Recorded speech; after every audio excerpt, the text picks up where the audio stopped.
USAA knows dynamic duos can save the day, like superheroes and sidekicks or auto and home insurance. With USAA, you can bundle your auto and home and save up to 10%. Learn more and get a quote at usaa.com/bundle. Restrictions apply. This episode of Manage Smarter is presented by Admol, Sales Fuel's sales intelligence program for media and agencies that help sales teams sell smarter. Learn more about Admol at admol.com. Welcome to the Manage Smarter podcast with hosts C. Lee Smith and Audrey Strong. We're glad you're here for discussions on new ways to manage smarter, hire, develop, and retain talent, improve results, and propel team performance to new heights. This is the Manage Smarter podcast. In my career, I've worked in an agency, public relations agency, small regional family agency still, but also for one of the biggest global brands on the planet in-house doing PR as well. There's nothing like agency life. It's very different if you've never lived it, right, Lee? Well, I've worked with many agencies over the course of my career, marketing agencies specifically. And the one of the things that I saw a lot of was, they were started by creative people. And they love that aspect of the business, but where they ended up, causing their downfall as agencies is not paying attention to the finances and the business side of the agency world. So that's what we get to talk about today. That's right. Welcome to Manage Smarter, everyone. I'm Audrey Strong, the Vice President of Communications here at Sales Fuel. And I'm C. Lee Smith. I am the CEO of Sales Fuel. Yeah, and our guest today not only created his own amazing agency, he's an expert in agencies, about the finances, how to build them, what agency life is like, the differences, all of that. And we're very lucky to have Jon Morris with us today, the founder and CEO of Ramsay Innovations and a serial entrepreneur, he says. Prior to Ramsay, he established Rise Interactive back in 2004 with prize money from his second place finish in the University of Chicago's prestigious New Venture Challenge. Over the next 16 years, he grew Rise from a one-person shop to one of the largest independent marketing agencies in the world, selling in 2018. And while pondering his next move, he realized that he was most energized when connecting and helping fellow entrepreneurs grow their businesses.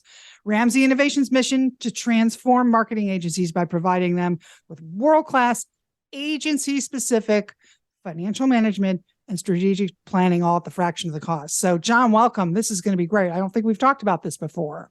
Excellent. Thank you, Audrey. Thank you, Lee, for having me on here. So I think we wanted to start with a snapshot of the current state of agencies. We know there are many different kinds of agencies, but are there any trends going on right now that you want to talk about? What I actually have a presentation this Thursday. I gave a presentation last month on just the recession and, knowing that whether we're in a recession, we're potentially hitting recession, what I'm cautioning people about is a domino effect. And what I explain to people is that when you're in a recessionary time period, is you generally would be impacted. You just don't know where, when, or by how much. And so when you hear about all the layoffs that have happened at Google and Facebook and, you name the large organization, those companies probably have also cut back on their vendors. And those vendors could be an agency's client, or it could be the client of one of the clients of agencies. And so I've seen a little bit of pullback, not like massive amounts that are hitting some of the agencies, but I also think that there's more to come. And generally what I recommend in this time period is to be much more focused on profitability than, let's just say, top line growth. And just be prepared to build some cash reserves and make sure that you're ready to weather the storm should you be impacted.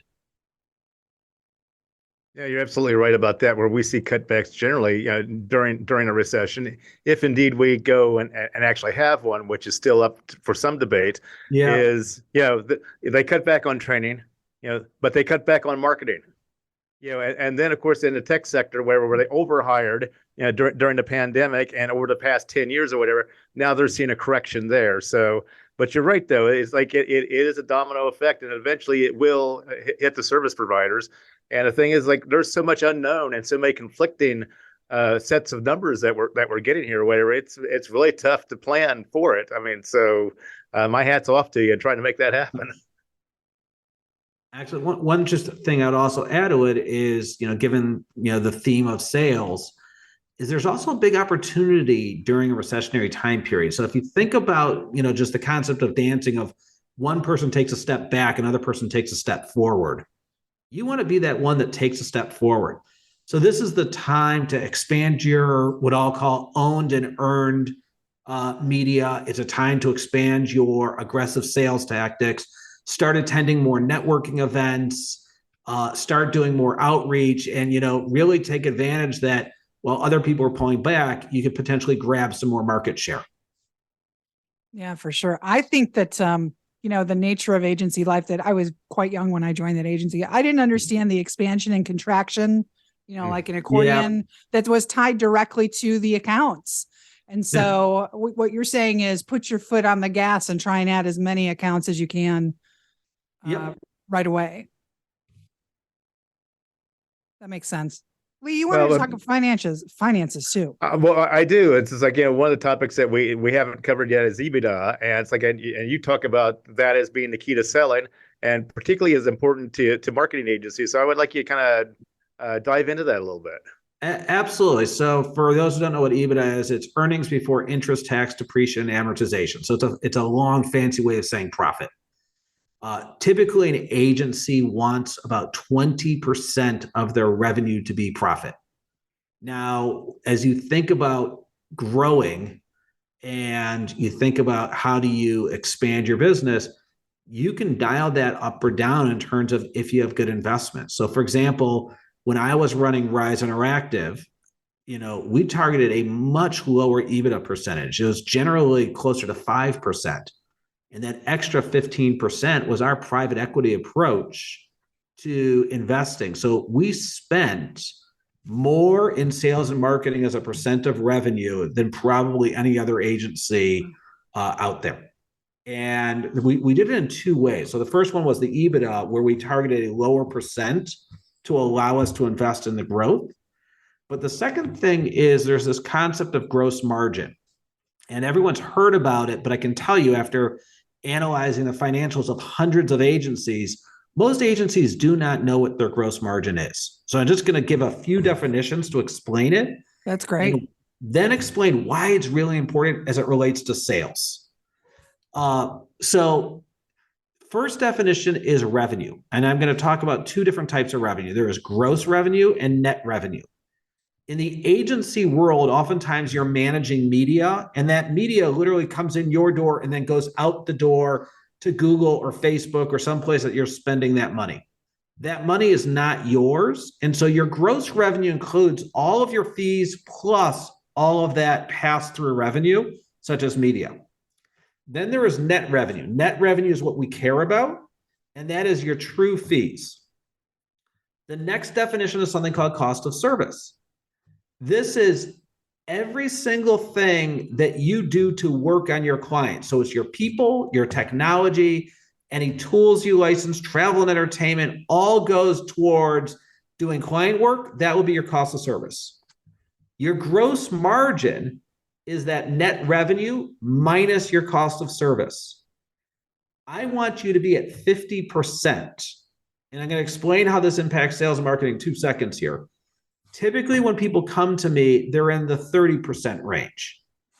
It is next to impossible to invest in sales and marketing, and it's next to impossible to actually make any money if you're in the 30% range. When you get into the 40% range, you can start investing more in sales and marketing, and you can start having some money to put in your pocket. I had 2 clients, both about $5 million in revenue, both doing the exact same type of thing, both going after the exact same type of customer, both in the exact same market. One was making $1 million in profit and one was losing money. And the difference was one had a 60% gross margin and one had a 25% gross margin. So the key is that if you can have a really high gross margin, so I just want you to think about that. If you do $5 million in sales and your gross margin is 60%, That means you have $3 million to invest in the operations and sales and marketing of your business and put some money in your pocket. If you have a 50% gross margin, you only have $2.5 million. And so you can see it just keeps on going down in terms of your investments. And so what we want to do is help you make sure that you are still delivering for your customers. You're not screwing over your employees and burning them out, but that you have a really profitable business that allows you to invest more in sales and marketing. And that was the key to my success at Rise. We really focus on how do you constantly improve gross margin. And then we took that money and we invested in sales and marketing. Well, that's an interesting topic that I wanted to touch on, is the financial impact then of people that leave agencies voluntarily. And what is that? Because it's something I think that because there's not a line item in the budget that people don't take it seriously enough. Yeah.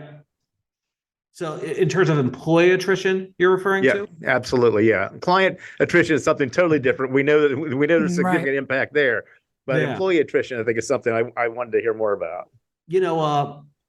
One of the people who I really respect is a person named Jay Schwan, who grew his practice, sold it, and then ended up running a $500 million tech services group called Kin + Carta.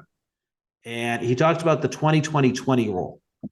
The 20-20-20 rule is that you should grow at 20% top line growth. You should have 20% profit.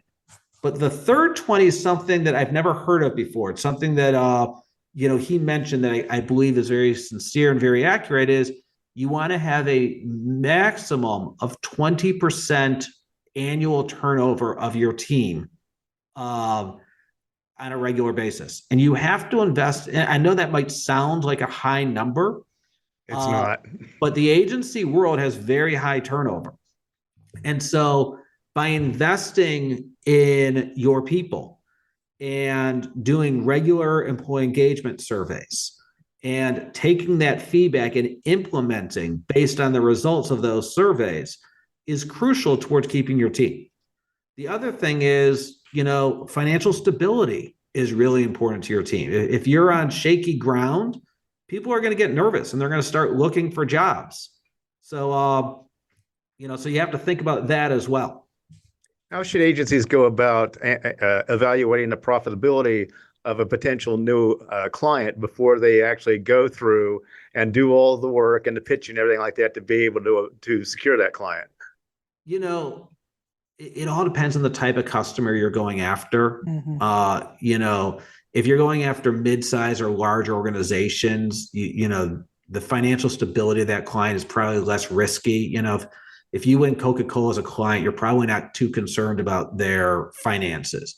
Now, they might be difficult clients to work with. They might squeeze you, but this is where understanding your gross margin, only allowing the head of client service to have that much resource to service your customers, is really important. That was going to be my question. So the 60% gross margin client that you had, what changed in their operations internally that allowed that number to come to fruition, and how are they able to maintain the service levels that the clients expect? So there's a few things that go into your gross margin. So in my scenario, we invested 8 figures in our own proprietary platform to allow us to do work. And what we would end up doing is we time tracked everything, and we looked over time what we could automate to gain efficiencies, so that we were doing the same level of work, but we were able to do it in a much more efficient manner. So this was a goal of the companies to constantly make investments to make improvements so that we could do things that nobody else could do, and we could do it faster and more efficiently and more effectively. So that's one regard. But the other thing that you can look at is, are you paying senior people to do junior people work? Do you have enough direct reports per manager? So if you think about it, if you have 2 direct reports per manager, the scale out of that manager is not nearly as great as if they had 5 direct reports. And so looking at your direct report to manager ratio, are you taking advantage of resources in different markets? So the cost structure in Latin America is different than the cost structure in the United States. And so you want to be thinking about automation. You want to be thinking about hiring the most talented person at the lowest cost market. You want to make sure that senior people aren't doing junior people work. You want to make sure that your managers are being scaled and that they have enough direct reports. And so these are all the things that you could think about that will help you improve your gross margin. Interesting. What is the 2-question differentiation test? I see that here in your questionnaire. Can you explain what that is? Absolutely. Actually, literally 2 seconds before I got on with you, I finished writing a section about the 2-question test. Oh, perfect. So this might blow people away, but there are 120,000 agencies in the United States alone. Wow. I bet. And when you think about it, that means that no matter whether you're a PR firm, a web development company, a social media company, a digital media company, you have thousands of competitors. And so the 2-question test is a way to determine if you have a real differentiator. So here's the first question. It's a real simple question. What makes you unique or different? Now, I've asked this to hundreds of agencies, and generally I get the same answer or one of 3 answers. We have better customer service, you get to talk to more senior people, or we're more data driven. So the second question is what really determines if you have a true differentiator. So the second question is, that's amazing. 49 other agencies that I'm interviewing for this, firm that we're trying to hire had the exact same answer. They said that they were also more data driven. So how are you more data driven than those 49 other agencies? And this is where, if you don't have a good answer for it, it means that your differentiator is not where it needs to be. So I'll give you an example, and you can determine if you think it's a good answer or not a good answer, but it's the answer I would give at Rise. At Rise, our vision was to be the leaders at leveraging data to help brands make smarter marketing decisions. It's a very long and fancy way of saying we're data-driven. One of the 3 answers I just gave you. So now I'm going to give you the follow-up. That's great. I just met with 49 other agencies, and they said that they're also data-driven. How are you more data-driven than those 49 other agencies? Well, the reality is that there's all sorts of different types of data. There's media data, customer data, consumer data, pricing data, inventory data, competitive data. Rise has gone all in on being the best at leveraging media data. And we've spent 8 figures on our own proprietary platform that pulls in on a big data platform all of the data from all of the different media platforms, from Google, Facebook, all the marketplaces like Amazon, social media platforms, etc.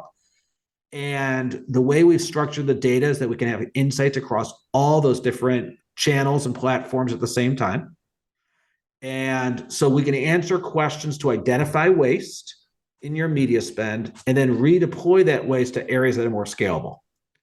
The second component is this tool is only beneficial if you have people with really analytical, strong minds that can make strong decisions. In order to get a job at Rise, it had a 22, you had to take an analytics exam, which had a 22% pass rate. Wow. And so now we have these super analytical minds combined with a platform that provides more insights than any other platform that exists in the marketplace, but all focused on media data. And so that's our answer to the second question. I also say, and see if you agree with this, Jon, that Yeah. I would tell people who would ask me, who should I hire for my public relations? I said, you don't want to hire anybody that isn't super busy and not taking new clients. That's who you want. That's right. Yeah. The good people are so busy, but they will take you on if they want to take you on. Yeah. And the other thing I was thinking about, your 3 answers to the first question is like, whatever. It's like we've heard all that before from everybody. It's like that. Those are not differentiating statements. They're just not. But here's what I'll explain is differentiation is a journey. Okay. Yeah. Differentiation is your DNA.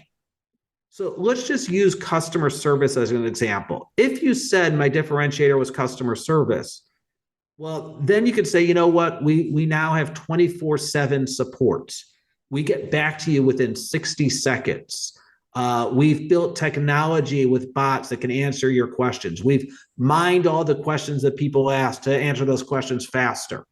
So there's ways that you can invest in it.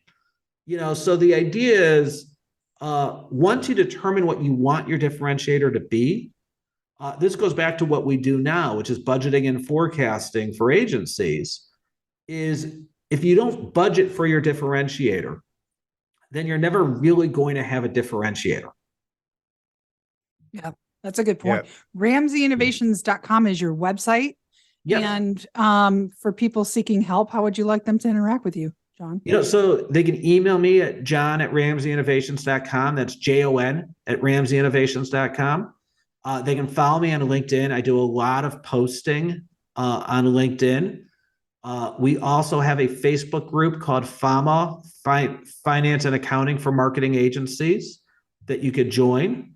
And then lastly, connect with me on LinkedIn.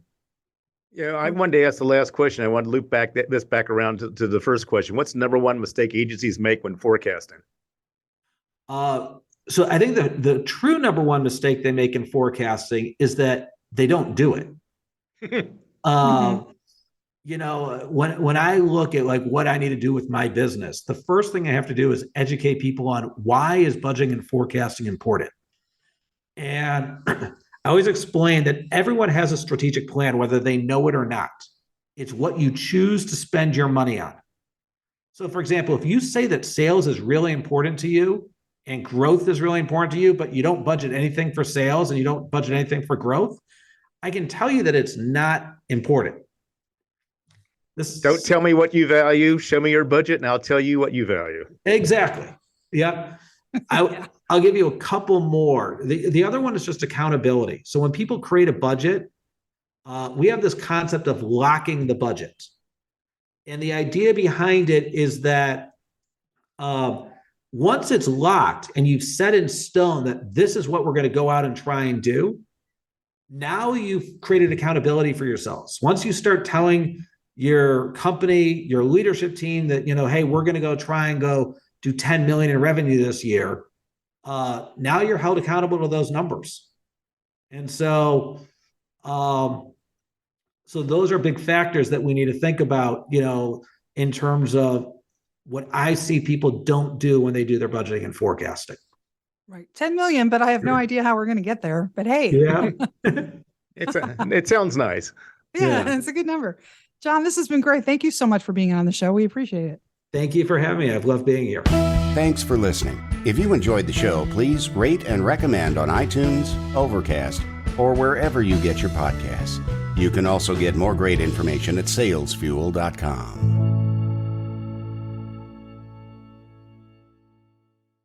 This podcast is a part of the C-Suite Radio Network. For more top business podcasts, visit c-suiteradio.com.